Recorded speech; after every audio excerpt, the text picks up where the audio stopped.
ዘገባዎችና መረጃዎች መካከል ወደ አማራ ክልል የሚወስዱን የግንባር መረጃዎች አሉ። የተለመዱ ትኩስ የግንባር መረጃዎችን ይዣለሁ፣ እነሱን ትሰማላችሁ። ከዛ ባሻገር አገራዊ፣ ፖለቲካዊ፣ ቀጠናውና ዲፕሎማሲያዊ የሆኑ መረጃዎችንም አካትቻለሁ። በርካቶቻችሁ ሐሳብ አስተያየቶችን ልካችሁልኛል፣ ተመልክቻቸዋለሁ። የጥንቃቄና የጥቆማ መረጃዎችን አድርሳችኋል። አሁንም ጥቆማ ዜና@gmail.com ሜሴንጀር፣ ቴሌግራም፣ ዋትስአፕ ላይ ሐሳብ አስተያየቶቻችሁን ልታደርሱ ትችላላችሁ። ይሄን እያደረጋችሁ ስለሆነ በእጅጉ ነው የማመሰግነው። ለሌሎቹም ቻናሉን በማስተዋወቅ ለወዳጅ ዘመዶቻችሁ አዳዲስ መረጃዎች እንዲያገኙ እንድታደርጉ በአክብሮት ጋብዛለሁ። ብዙዎቻችሁ እንግዲህ ከላካችሁልኝ የጥቆማና መረጃዎች መካከል የተወሰኑትን በዚህ ሰዓት የማቀርብ ሲሆን ሌሎቹን ደግሞ በሌላ መረጃ ሰዓት የማቀርብ ይሆናል። የተለያዩ መረጃዎች ናቸው ያሉት። እስከ መጨረሻው እየተከታተላችሁ አብራችሁ እንድትቆዩ የመጀመሪያ የጥንቃቄ መረጃዎችን ነው የማስቀድመው። በፋኖ መሪዎች ላይ ሁለት አይነት የግድያ እቅዶች ስምሪት ተሰጥቶባቸዋል ተብሏል። አንደኛው የፋኖ መሪዎች የቅርብ አጃቢዎች ከመንግስት ደህንነት ሰዎች ጋር ሚስጥራዊ ግንኙነት በማድረግ ግድያ እንዲፈጽሙ፣ ግድያ ሁኔታዎችን እንዲያመቻቹና አስፈላጊ መረጃዎችን እንዲሰጡ ከፍተኛ ገንዘብ ተመድቧል። ወደ ውጭ ትላካላችሁ የተባሉና በዚህ በኩል በቤተሰቦቻቸው ድርድር የተጀመረላቸው ሹመት ይሰጣችኋል፣ የምትፈልጉት ነገር ይደረግላችኋል ተብለው ቃል የተገባላቸው አሉ። እነዚህ አብዛኞቹ የፋኖ የቅርብ ሰዎችና የፋኖ አጃቢ የሆኑ ሰዎች ናቸው። በዚህ በኩል መረጃዎች፣ ተጨባጭ መረጃዎች አሉ ተብሏል። ይህ እንግዲህ አንዱ የጥንቃቄ መልእክት ነው። ስለዚህ በፋኖች በዙሪያ ያሉ ሰዎችን የጥበቃዎቻቸውን እንዲሁም ደግሞ የቅርብ ሰዎቻቸውንና አጠቃላይ ግንኙነታቸውን በተመለከተ ጥንቃቄ እንዲያደርጉ በሚል ነው ውስጥ አዋቂ ያቀረቡት።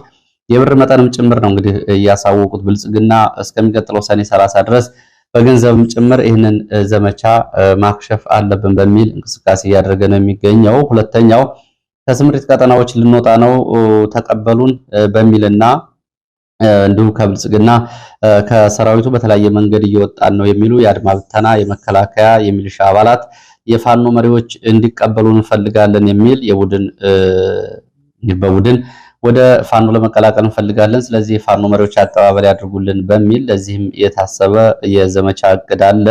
ይህም ጥንቃቄ ይደረግበት ሲሉ ነው የመረጃ ምንጮቹ የገለጹት። መረጃዎችን በመሰብሰብ ከተቀላቀሉ በኋላም በምርኮ አብረው በሚቆዩበት ጊዜ ልዩ ልዩ መረጃዎችን ለመንግስት ሰዎች እንዳደርሱ መሳሪያዎችም ጭምር ተሟልተውላቸው በምርኮኝነት የሚቀላቀሉ ይኖራሉ። ለዚህም እንቅስቃሴ አለ። ስምሪት የተሰጣቸዋሉ ነው የተባለው። እንግዲህ ይህንን በተመለከተ የድሮን ጥቃቶች ከዚህ በፊትም በዚህ መንገድ ተፈጽመው ውጤታማ ሆነዋል። እንዲሁም ደግሞ ዘመቻዎችም ተደርገዋል። አሁንም ይሄ እንዲደረግ በርካቶቹ እጅ ሰጥተናል በሚል መንገድ ወደ ፋኖ እንዲቀላቀሉ ይደረጋል። እነዚህ የጥንቃቄ መልእክቶች ተግባራዊ ይደረጉ ሲሉ አንድ ውስጥ አዋቂ ይህንን አድርሰዋል። ሌላው ድምጽ ብትሆናቸው በሚል ምስራቅ ጎጃም የስናን ወረዳ ሮብ ገበያ በህዝብ ላይ የመንግስት የጸጥታ ሰዎችና የአካባቢው ካድሬዎች የሚፈጽሙትን በደልና ግፍ በተመለከተ እንደዚሁ ከአካባቢው የደረሰ መረጃ አለ። በነገራችን ላይ ብዙ አካባቢዎች ተመሳሳይ ነው እንደዚህ አይነት በደሎች። ምንድነው እዚህ አካባቢ እየተፈጸመ ያለው? ነጋዴዎች መጋዘናቸው እና ሱቆቻቸው በመንግስት የጸጥታ ሰዎች ተዘርፈዋል። የመጋዘን ውስጥ የሚገኝ እህል ለሚሊሻ ቀለብ እየተባለ ወጥቶ ነጋዴዎቹ እንዲከስሩ እየተደረገ ነው። በዚህም በርካታ ነጋዴዎች ተማረው አካባቢውን ለቀው እየወጡ ነው የሚገኙት። ሁለተኛ በትምህርት ቤቶች ላይ የሚፈጸም በደል ነው። ትምህርት ቤቱ ወታደራዊ ካምፕ ሆኗል። ወንበርና ጠረጴዛዎች ተፈልጠው ተማግደዋል። ትምህርት ቤቱ እየወደመ ነው የሚገኘው። እንዲሁም ደግሞ የትምህርት ቤቱ መጽሐፍትና ልዩ ልዩ ሰነዶች ለሽንት ቤት መጠቀሚያ በሚል ወታደሮች በጊዜያዊ ካምፕነት እየተጠቀሙባቸው ይገኛሉ። ይህም እየተፈጸመ ነው። ሌላው የፋኖ ቤተሰብ ናችሁ በሚል መጫት እናቶች እና አራስ እናቶች ሳይቀር ጭምር በስር እየማቀቁ ይገኛሉ። በርካታ እናቶች ታስረው ይገኛሉ ብለዋል። ሌላው ከገጠር ወደ ገበያ የሚመጣው ህዝብ መንገድ ላይ ወደ ከተማ በሚያስገቡ መስመሮች ላይ የመንግስት ሚሊሻዎች፣ ወታደሮች፣ አድማ ብተናዎች እየጠበቁ ለምን ጎጃም አዘነ ፎጣ ለበሳችሁ በሚል አልባሳቱን ጭምር ከላያቸው ላይ እየገፈፉ እያቃጠሉባቸው ነው የሚገኙት። በዚህ የተማረው የገጠሩ ህዝብ ወደ ገበያ መምጣት አቁሞ ለከፍተኛ ችግር ተጋልጧል ተብሏል። በዚህም እንግዲህ በገበያ ማህበራዊ፣ ኢኮኖሚያዊ ጫና ደርሶባቸዋል ነው የተባለው። የገጠሩ ህዝብ በዚህ ምሬት ውስጥ ይገኛል። ድምጽ ብትሆናቸው ተብሏል። ይሄ እንግዲህ በአንድ ቦታ የተፈጸመ ብቻ አይደለም። ከጦርነቱ ጋር በተያያዘ በብዙ የአማራ ክልል አካባቢዎች እየተፈጸመ ያለ ግፍና ሰቆቃ ነው። በነገራችን ላይ በዚህ ከህዝቡ ከፍተኛ ምሬት ውስጥ ነው የገባው። ያለው አስቸጋሪ ማህበራዊ ቀውስ በወጉ እየተዘገበ አይደለም። ስለዚህ ወደ ሕክምና ተቋማት እንኳን ሄደው እንዳይታከሙ ከገጠር የሚመጡ በዚህ ሁኔታ ነው እየተበደሉ የሚገኙት። ይህንን በማድረግ ደግሞ የአካባቢው አስተዳዳሪዎች ለምሳሌ ይህን መረጃ ያደረሱት የስናን ወረዳ አስተዳዳሪ አየነው ደለለና ሌሎች የካቢኔ አባላት ለመከላከያ መረጃ በመስጠትና የመከላከያ ግብረ ኃይል አስተባባሪዎች ጋር በመሆን ነው ይህን ግፍ የሚፈጽሙት ተብሏል። ወደ ሌሎች መረጃዎች ሲሄድ የመከላከያ ጉዳይ ከተነሳ እንግዲህ ይህንን ግፍ የሚፈጽም መከላከያ አለ። ወደ ኋላ የሚያቀርብላችሁ መረጃም አለ። በትላንትናው ዕለት ግን የመከላከያ ቃል አቀባይ ወደ ሚዲያ ወጥተው ማስተባበያ ሰጥተዋል። የህዝብ ቁጣ እየተባባሰ መምጣቱን ተከትሎ የመከላከያ ቃል አቀባይ ኮሎኔል ጌትነት አዳነ የሚከተለውን ማስተባበያ ሰጥተዋል። አንደኛ የሰራዊቱ ምልመላ እየተደረገ ያለው በፈቃደኝነት ላይ ብቻ ተመስርቶ እንደሆነ ገልጸዋል። በዚህ እንግዲህ አያሌ ማስረጃዎችን በየቀኑ በኢትዮ ፎከስም በሌሎች ሚዲያዎችም የምትከታተሉ ካላችሁ በርካታ መረጃዎች ይኖራችኋል።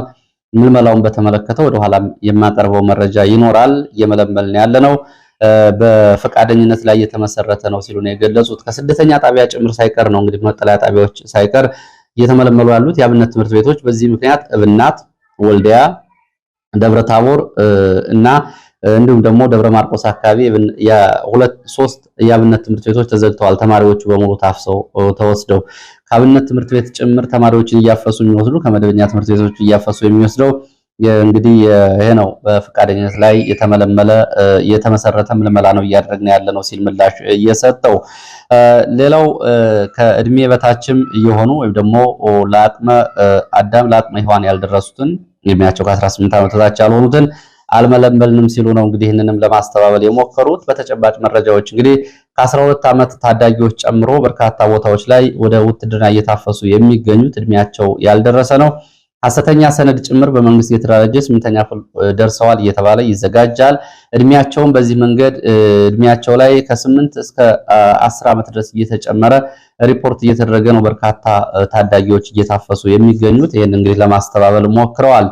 ሌላው በድሮን እየተፈጸመ የሚገኘውን ጭፍጨፋ ነው ለማስተባበል የሞከሩት።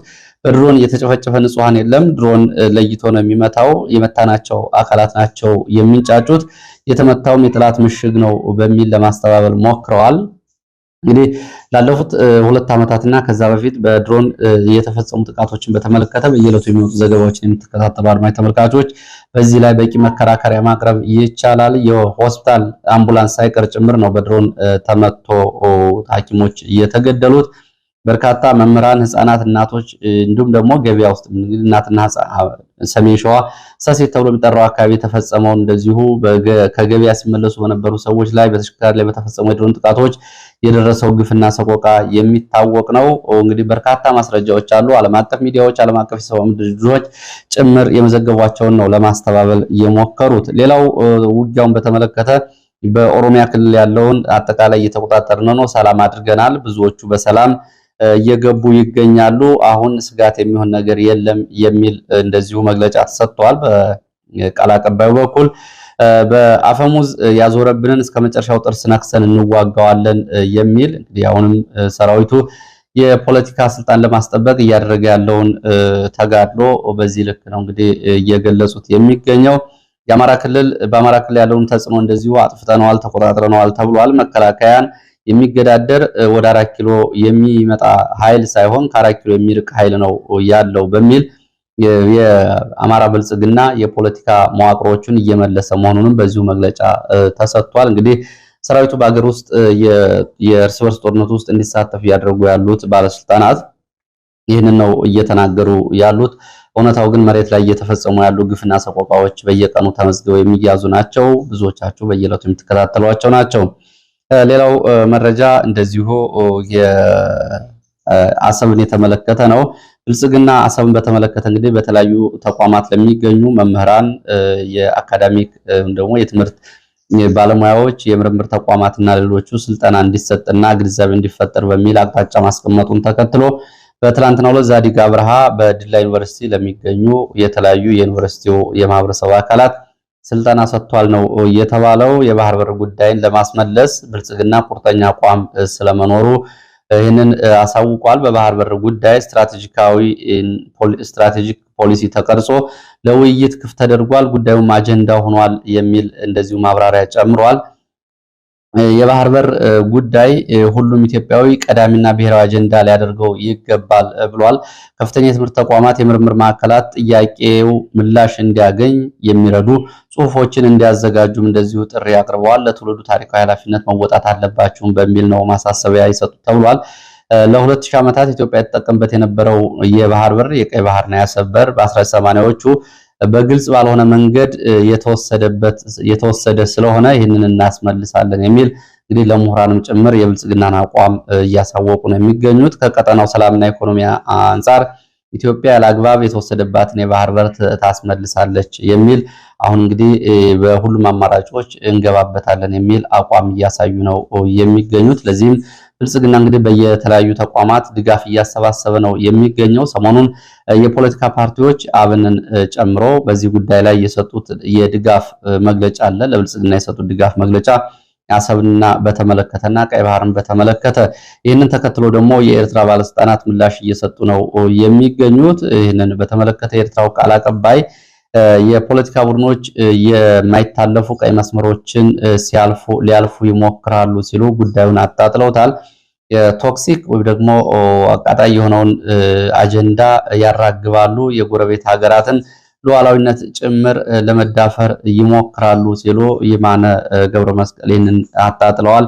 እንግዲህ በኢትዮጵያና በኤርትራ መካከል ያለው ከዕለት ወደ ዕለት እየጨመረ ያለው እንደዚሁ ፖለቲካዊ እንዲሁም ደግሞ ዲፕሎማሲያዊ ፍጥጫ በዚህ ደረጃ ነው የሚገኘው። አሁን ብልጽግና የዩኒቨርሲቲ ምሁራንን የተለያዩ የህብረተሰብ ክፍሎች በዚህ ጉዳይ አብረውት እንዲሰለፉ የፖለቲካ ፓርቲዎች ለደጋፊዎችና ለተከታዮቻቸው ይህንን እንዲያሳውቁና ድጋፍ እንዲሰጡ እያደረገ ነው የሚገኘው። እንግዲህ ይህ ጉዳይ ወደየት እየሄደ ነው የሚለው አብሮ የሚታይ ነው የሚሆነው። መሬት ላይም ወታደራዊ ዝግጅቶች በብዛት ስለመኖራቸው ነው መረጃዎች የሚያሳዩት። ወደ ሌሎች መረጃዎች ሲሄድ የኢትዮጵያ ኦርቶዶክስ ተዋሕዶ ቤተክርስቲያን በተመለከተ የመንግስት ኮሚኒኬሽን ጉዳይ አገልግሎት መስሪያ ቤት እነ ዶክተር ለገሰ ቱሉ ትላንትና ባወጣው መግለጫ አንዳንድ አካላት በፈጠሩት ችግር ሲኖዶሱ ጉባኤው መሳተፍ ያልቻሉ አባቶች ሁኔታው ተመቻችቶ ወደ ሀገር እንዲመለሱ ሊደረግ ነው፣ ይሄንን በመንግስት ወደ ሰፊነትና ቻይነት የተደረገ ነው ሲሉ የፕሮፓጋንዳ መረጃዎችን አሰራጭተዋል። ብፁዕ አቡነ ጴጥሮስ ዶክተር ናቸው። ብፁዕ አቡነ ቴዎፍሎስ እሳቸውም ዶክተር ናቸው። ብፁዕ አቡነ ያዕቆብ ወደ ሀገር እንዲገቡ ስለመፈቀዱ ነው መግለጫው ያሳወቀው። ሲኖዶሱ ይህንን ያቀረበው እንግዲህ ሲኖዶሱ ለመንግስት ያቀረበውን አቤቱታ ተከትሎ መንግስት መፍትሄ በመስጠትና ችግሩን እንዲፈታ የመፍትሄው አካል በመሆኑ ይሄ የተደረገው በመንግስት ወደ ሰፊነት ነው ተብሏል። ከዚህ ጋር በተያያዘ ምን ጉዳዮች አሉ የሚል በተመለከተ የቤተ ክርስቲያን በተለይ በኢትዮጵያ ኦርቶዶክስ ተዋሕዶ ቤተክርስቲያን ከፍተኛ ኃላፊነት ያላቸውን አንዳንድ ሰዎችን ጠይቄ ነበረ። ይህንን በተመለከተ እንግዲህ በተለያዩ አስተያየቶችን ነው ያስቀመጡት። አባቶች እንዲገቡ የተደረገው በዋናነት ለፖለቲካ ፕሮፓጋንዳ እንዲሁም ደግሞ በቅርቡ የቤተክርስቲያኗን አጠቃላይ ፖለቲካዊ አስተዳደር መዋቅር በኦህዴድ የፖለቲካ መዋቅር ውስጥ ለማስገባት ለሚደረገው እንቅስቃሴ የህዝብን ይሁንታ ደግሞ በህዝብ ለመንግስት የድጋፍ ወይ ደግሞ መንግስት እንዲያመሰግን የታሰበበት ነው በሚል ነው። የመጀመሪያው እንግዲህ ከአባቶች እነዚህ አባቶች ተለይተው ለምን እንዳይገቡ ተደረገ፣ ምንድን ነበር ያስከለከላቸው የሚለው ጉዳይ አብሮ መነሳት አለበት ይላሉ አስተያየት ሰጪዎቹ። ዶክመንት ብቻ ነው። ዶክመንት ብቻ ከሆነ ሌሎች በአሜሪካ ሰነድ የሚንቀሳቀሱ አባቶች ለምን አልተከለከሉም? ኢትዮጵያ ውስጥ አሁንም በአሜሪካ ሰነድ የሚንቀሳቀሱ አባቶች አሉ፣ እነሱ ሳይከለከሉ ይሄ ለምን ተከለከለ የሚለው ቤተክርስቲያን ውስጥ ከፍተኛ ቁጣ የፈጠረ ጉዳይ ስለነበረ በዚህ ግፊት አንድ ሁለተኛ ዛሬ ተፈቀደ ሲባል በመንግስት ወደ ሰፊነት ነው የተባለው። ይሄ ማለት በህግ እይታ አባቶች አጥፍተዋል እንደማለት ነው። ይሄም መንግስት ሌላ ጊዜ ሰበብ ፈልጎ ምህረት ያደረገላቸውን ሰዎች ያስራል ወይም ደግሞ እርምጃ ይወስዳል የሚለውን ክፍት ያደረገና ነገም ከነገ ወዲያም ዋስትና ያለላቸው መሆኑን የሚያሳይ ነው። አልፊያችሁ ነበር ትናንት፣ ነገና ከነገ ወዲያ ግን ተጠያቂ ናችሁ የሚል እርምጃም ለመውሰድ በሚያስችል ታሳቢ ያደረገ መግለጫ ነው የተሰጠው። ሌላው መንግስት ለቤተክርስቲያኒቷ ዛሬም ውለታ እየዋልኩ ነው በማለት ሌላ ዕቅድ እንዳለው የሚያሳይበት ነው የሚል እምነት እንዳላቸው የመረጃ ምንጮቹ ይህንን አስተያየት ጨምረዋል። በአጭሩ አቡነ ጴጥሮስ የቅዱስ ሲኖዶሱ ጸሐፊ ናቸው።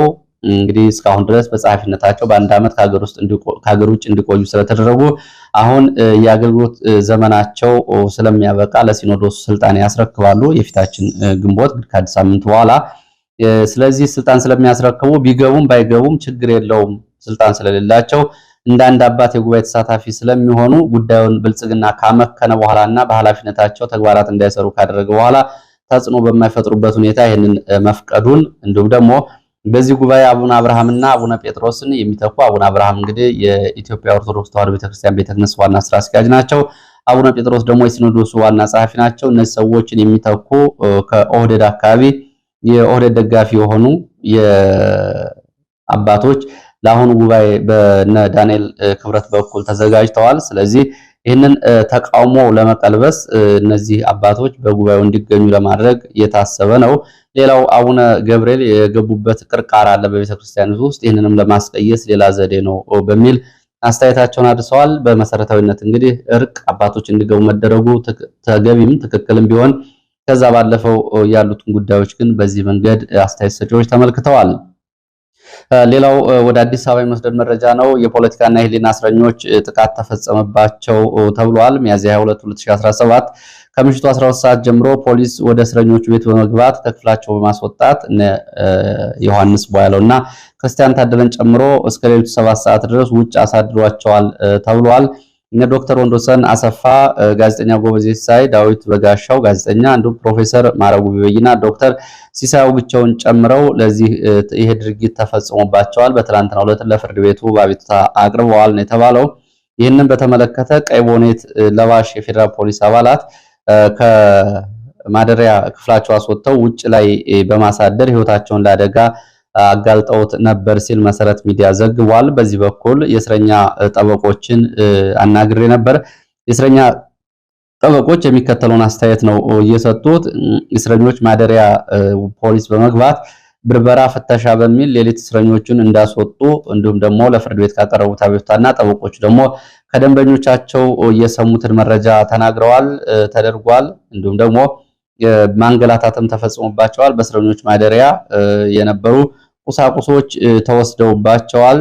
ለምሳሌ መጽሐፍትን ጨምሮ ማስታወሻዎች በፖሊስ ብርበራ በሚል ተወስደውባቸዋል። በዚህ ምክንያት መንገላታታቸውን ጠበቆቹ ገልጸዋል። ወደ ሌሎች መረጃዎች ነው የሚሄደው። ወደ ወልቃይት የሚወስድ መረጃ ላስከትል። ወልቃይት በዞኑ ከብር ሸለቆ ወታደራዊ ማሰልጠኛ ትምህርት ቤት ተመርቀው የመጡ የፖሊስ አባላትን አቀባበል አድርጓል። በዚህ አቀባበል ጊዜ ዞኑ አስተዳደር የተለያዩ የዞኑ ባለስልጣናት አስተያየቶችን ሰጥተዋል። ከነዚህ መካከል የኮሎኔል ደመቀ ዘውዱ የማንነት ትግላችን ፍሬ እያፈራ ነው፣ የተከዜ ዘብ ፖሊስ ናችሁ እናንተ የመጣችሁ ሲሉ ንግግር አድርገዋል። ከዛም ባለፈ ተከዜን ተሻግሮ ወልቃይትን ለመውረር የሚንቀሳቀስ ኃይል አለ፣ እሱን ግምት ውስጥ ያስገባ የተጠንቀቅ ዘብነታችሁ እንድትቆሙ በሚል እንደዚሁ ጥሪ አቅርቧል። ይሄ ትውልድ አማራዊ ማንነቱን ለማስከበር በተቀናጀ መንገድ መስራት አለበት።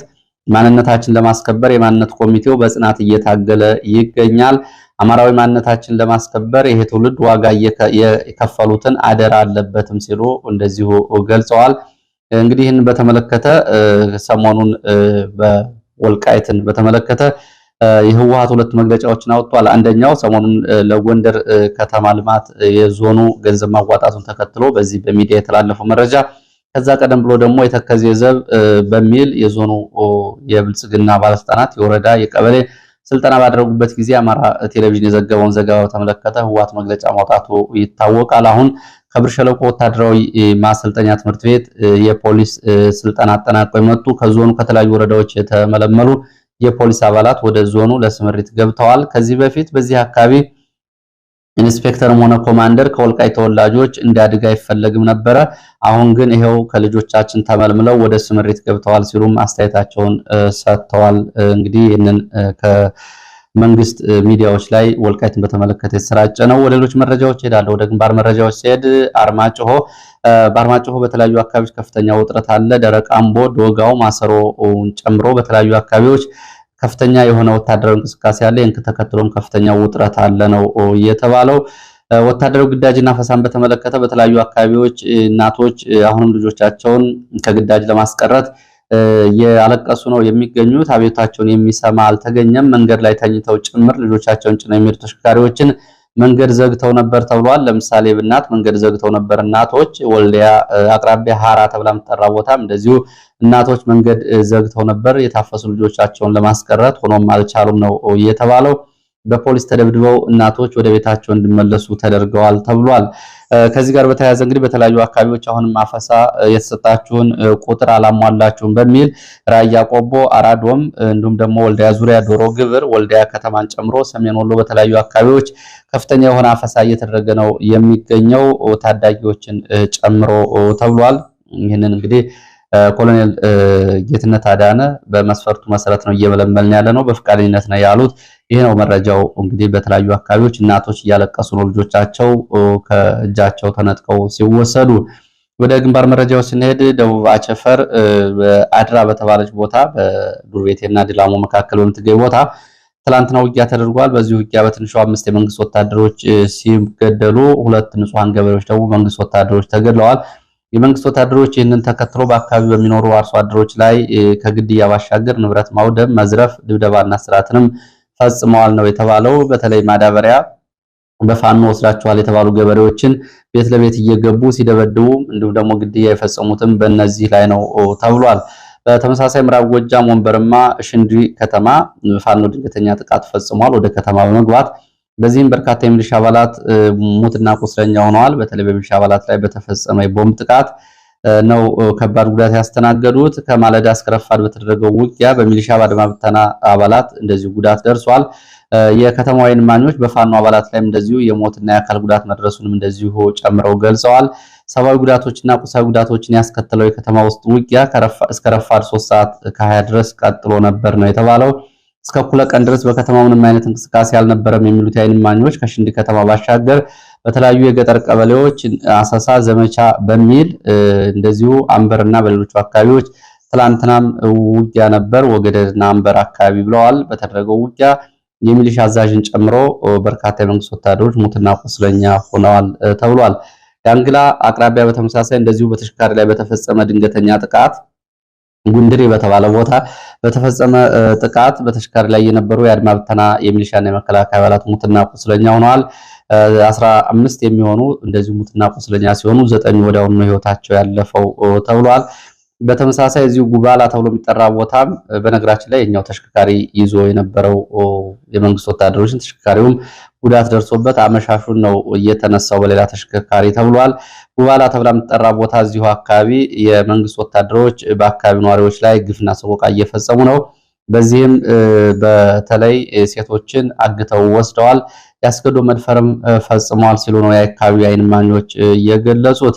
ወደ ምስራቅ ጎጃም ስንሄድ ጎንቻ አርብ ገበያ ተብላ በምትጠራ ቦታ በተደረገው ውጊያ የሻለቃ አዛዥና ምክትል አዛዥን ጨምሮ ከ18 በላይ የመንግስት ወታደሮች ሙትና ቁስለኛ ሆነዋል። የመንግስት ወታደሮች በአካባቢው አስተዳደርና በሚሊሻዎች እየተመሩ በሌሊት የፋኖ ይዞታዎችን ከበባ ለማድረግ ያደረጉት እንቅስቃሴ ነው። ይህን ተከትሎ በተሰጠ አጸፋ ምላሽ ነው የሻለቃ አዛዥና ምክትል ሻለቃ አዛዥን ጨምሮ 18 የመንግስት ወታደሮች ሙትና ቁስለኛ የሆኑት ተብሏል። የአማራ ፋኖ በጎጃም ከአሰራጨው የውሎ ሪፖርት ላይ የተወሰደ መረጃ ነው። ይሄኛው መረጃ ወደ መተማ የሚወስደን መረጃ ላስከትል። መተማ ሌሊቱን ከፍተኛ ተኩስ ነበር ተብሏል። መተማ ከተማ ማለት እንግዲህ ያው መተማ ወረዳው አለ፣ በወረዳው ውስጥ የዞኑ ከተማ አለ። መተማ ተብላ የምትጠራ ቦታ ግን አለች። ምናልባት አካባቢውን ለማታውቁት መተማ ዮሐንስ የተባለች በከተማ ውስጥ ሌሊቱን ከፍተኛ ተኩስ ነበረ። በዚህ ተኩስ የደረሰው ጉዳት አልታወቀም።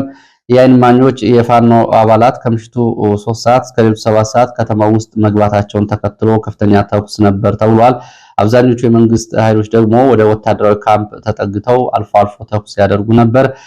ከ7 ሰዓት በኋላ ግን ተኩስ ቆሟል። ዛሬ መደበኛ እንቅስቃሴ ነው ያለው ተብሏል። ሌላው መረጃ ወደ ደቡብ ጎንደር ጉና በጌምድር ወረዳ የሚወስደን ነው። በዚህ አካባቢ እንግዲህ በንጹሃን ላይ የሚፈጸመውን ግፍና ሰቆቃ በተመለከተ የአካባቢው ባለስልጣናት የሰጡ ያለው አሳፋሪ ምላሽም እንደዚሁ የተካተተበት ነው። ጉና በጌምድር አዳድር ተብሎ የሚጠራ ቀበሌ ከብት ጥበቃ ላይ የነበሩ ወጣቶች በመከላከያ አባላት ተረሽነዋል። ወጣት እሱ ባለው ፈለቀን ጨምሮ የ19 ዓመት ታዳጊ ወጣት ነው። እሱን ጨምሮ ሌሎች ወጣቶች ተረሽነዋል። ቆስለው ደብረ ታቦር ሆስፒታል የገቡ አሉ ነው የተባለው። ይህንን በተመለከተ እንግዲህ የጭካኔ የተሞላበት ግድያ እንዴት እንደተፈጸመ ሲገልጹ የዓይን እማኞች በአካባቢው ወታደሮች መምጣታቸውን ተከትሎ ከብት ጥበቃ ላይ የነበሩ ወጣቶች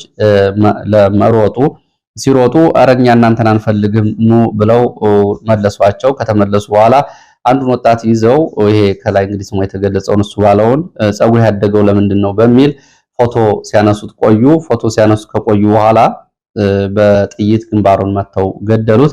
ከገደሉት በኋላም እንደገና ፎቶ አነሱት አስከሬኑን እያገለባበጡ፣ ሌሎቹ ቆስለውና እንደዚሁ ተገድለዋል። ይህንን በተመለከተ እንግዲህ ቤተሰቦቹ ምንም አይነት የከፋኖ ጋር ግንኙነት የሌለው ልጃችን ለምን ተገደለ ብለው የአካባቢውን አስተዳዳሪዎች ሲጠይቁ የሰጡት ምላሽ ምንድነው?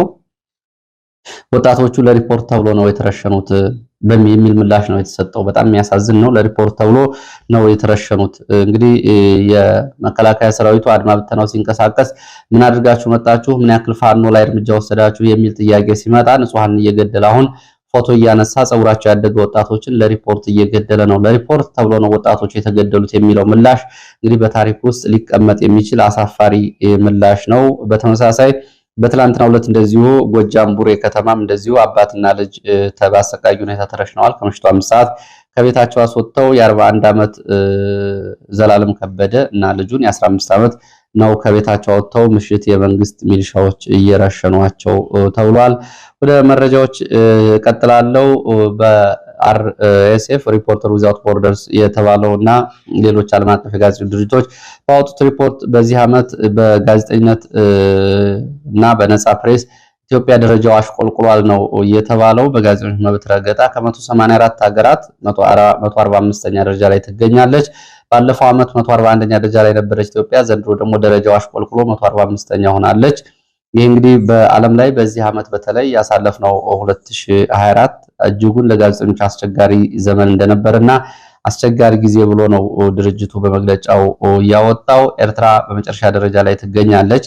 አሜሪካ እና እስራኤልን ጨምሮ በርካታ ሀገራት ጋዜጠኞች መብት ጋር በተያያዘ ደረጃቸው ማሽቆልቆሉን ነው የመረጃ ምንጮቹ እየገለጹት። ወደ ሌሎች መረጃዎች ስንሄድ በኢትዮጵያ በክልልና በከተማ ስም ይሰጥ የነበረው ታርጋ ቁጥር ሊቀር ነው ሲል ዋዜማ ሬዲዮ ዘግቧል። ዋዜማ ሬዲዮ በመላ ሀገሪቱ የተመዘገቡና ለምዝገባ የሚቀርቡ ተሽከርካሪዎች ይህን ተፈጻሚ የሚያደርግ መመሪያ ተዘጋጅቷል ተብሏል። በሀገር አቀፍ ደረጃ ወጥነትና ተቀባይነት ያለው ሰሌዳ ቁጥር ለሁሉም ተሽከርካሪዎች ይሰጣል ተብሏል። እንግዲህ እስካሁን ድረስ በክልሎች ይጠሩ የነበሩ ተሽከርካሪ ታርጋዎች ይቀራሉ ነው የተባለው።